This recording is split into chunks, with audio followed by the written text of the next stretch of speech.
Hello friends, Jenkins here, and this is DHL Pro Tips. In Dota 2, there are 4 different types of damage: physical, magical, pure, and HP removal.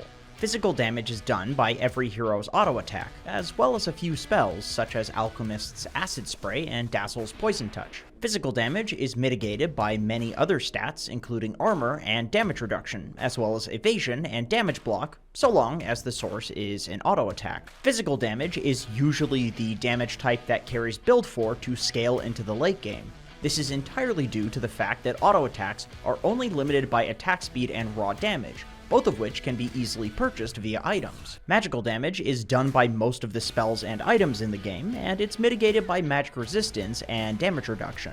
Magic damage is strong in the early game because spells start off doing way more damage than auto attacks, but items don't buff spells anywhere near as much as they buff autos. However though, it is worth mentioning that magic damage is still great in the late game versus carries in particular because they often have extremely high armor and absolutely no magic resist items. Pure damage is done by a few spells in the game, such as Tinker's Laser and Axe's Counter Helix, and it's mitigated only by damage reduction. This makes pure damage very effective in the late game, countered only by building raw HP items. HP removal is the ultimate damage source, only existing on a small number of spells in the game, such as Necrophos's Heartstopper aura. HP removal is the only source of damage where damage reduction has absolutely no effect. This means that an Ursa who is ulted takes full damage from Heartstopper aura even though he has 80% damage reduction.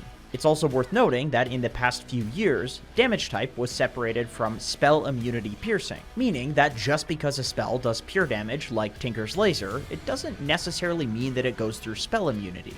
And likewise, just because a spell does magical damage, like Viper's Viper Strike, does not mean that it doesn't go through spell immunity as well.